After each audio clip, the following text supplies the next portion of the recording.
heard something about a remix, right? Of what? Oh boy. Okay. Where is it at? Is you ever gonna release that? Listen, so I don't have the remix. Hova did a remix for Oh Boy, and I erased it because I just thought. How you get that fucking mad that you erase his verse? You ain't want to keep that shit in the vault? Damn. I should have. Looking back on it, like I should have, because shit, I could have got some money. It's nowhere. He erased my verse. I know. I did a song for PD Crack and he erased my verse and threw it out. So I'm like, I'm gonna erase his verse, but I was just so caught up that you're right. But and Mace said, as soon as Mace talked to him, he said, "What does Mr. Petty do?"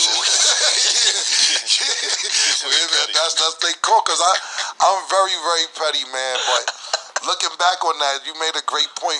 We should have kept it and not even and whether we used it or not, we should have had it. But that's, I don't ever want to hear it again. We ain't gonna find it nowhere.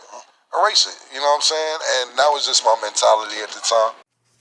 What's good with the YouTube world? Is Coffee tapping back in with another one, man. Make sure y'all hit them buttons. Fluck with me, sub up. Hop in the comments. I want to hear from y'all as always, man. But you hear Killer Cam there chopping it up with Gilly and Wallow about a story we done heard from time to time about Cam deleting Hov's verse off Oh Boy, but even more about Cam and Hov in this situation itself.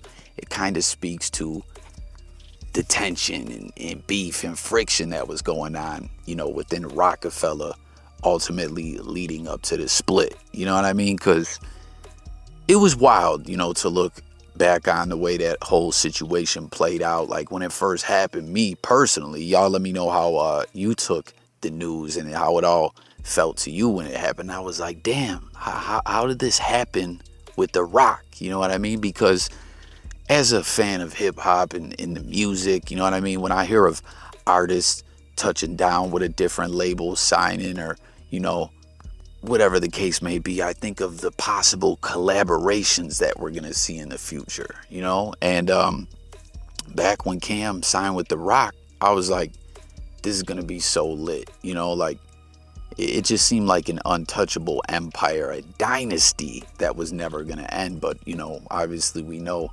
that wasn't the case.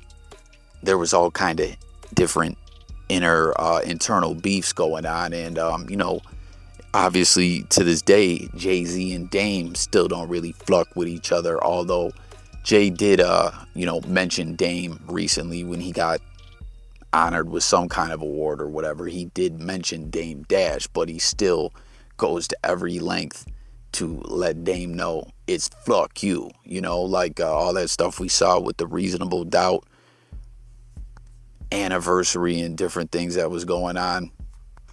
Deals were being made and everything, and Dame Dash was trying to protest that, and Jay-Z went all the different legal routes he could to go about things his way. And it is what it is, you know. That's where it all kind of stemmed from, was Jay-Z and Dame having issues. And as we know, Cam and Dipset came in as allies and friends of Dame Dash, you know. So I guess, you know, from the beginning, off the rip, it was never gonna really work out. You know, Dipset was gonna be Dame Dash artists, more or less, or always kind of tied to Dame.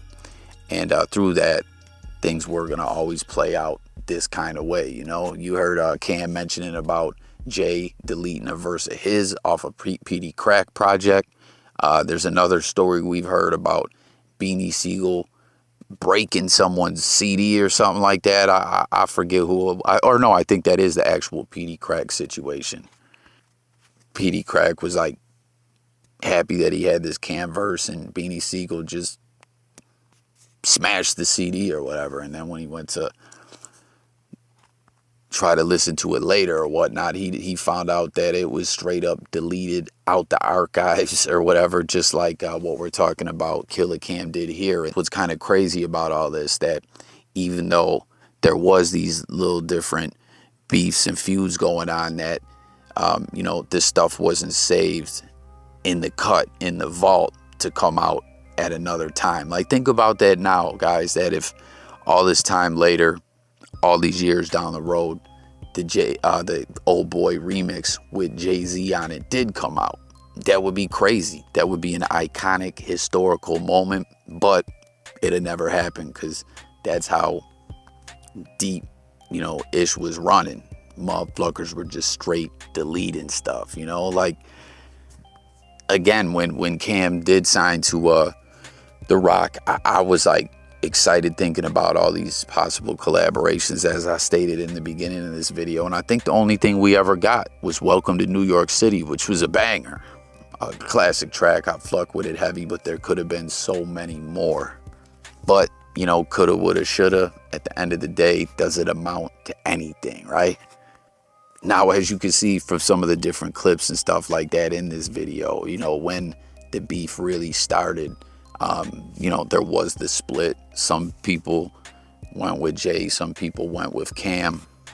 And when that time came, you could see that, Dipset definitely showed that they were rocking with Dame Dash. And you can see in this video, the Touch It or Not video / wet wipes. Go get your wet wipes. Go get your wet wipes. That is Killer Cam crazy, man.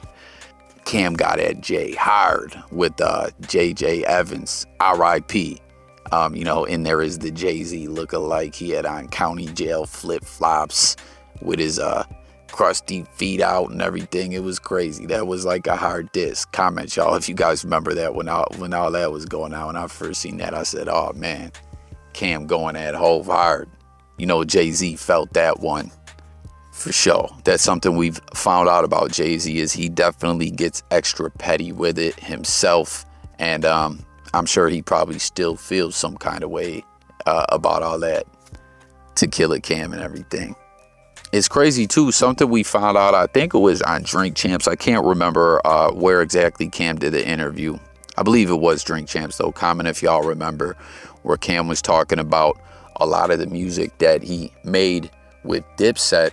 They couldn't even get a deal over at Roc-A-Fella. He had to take that to Koch and put the music out that way, But it's just wild to think about, Roc-A-Fella overall has ceased to exist. But I really feel like we could have seen so much dope collabs with Dipset and just different members of the Roc and everything. Like, we know Dipset changed the game up. They really brought an extra... a different energy, swag, everything. They were dope. Dipset changed the game, but it seems they were always gonna kind of be on the outside looking in over at Roc-A-Fella. They were like, yo, that's Dame's cats, that's Dame's artists, you know what I mean? And looking back at this, with all the different collectives and everything, from State Property to Dipset, to like the original few members at Roc-A-Fella with like Jay, Beanie Siegel, Bleak, and, like all these different artists and everything. Like, me as a fan looking at it, like, oh man, they're strong over there. It seems that almost things worked out to be the opposite, that egos and things like that worked to where different artists and collectives couldn't coexist, and I don't know, at the end of the day, it's a shame, but I don't know, just wanted to tap in on this one. You guys let me know what you think. Definitely jump in the comments, for those that's new, that's what it's all about over here on J Coffee Talk. Make sure to subscribe. We talk hip-hop, sports, current events, all kinds of ish over here. But really seems like Dame Dash in a lot of situations is the common denominator. Like, he's just a hard individual to work with. Him and Jay-Z fell out. I think Cam and some of the dudes from Dipset might even not get along with Dame that well. And more recently, within the past couple years, when we saw Dame Dash emerge back on the scene, it seems like everyone he worked with, they fell out. Like, Dame just more or less seems like the guy no one can get along with. maybe I'm wrong. That's just how things appear to be. But thanks for watching. Look forward to talking with you guys in the comments. Don't forget to sub up, y'all. For real, for real. Every interaction, every like, every sub, every comment. I need that support, you heard? It's like coffee can't get ahead on this thing, you know? And I know a lot of y'all out there fuck with me, you know? So catch you guys on the next one. I'm about here. Peace.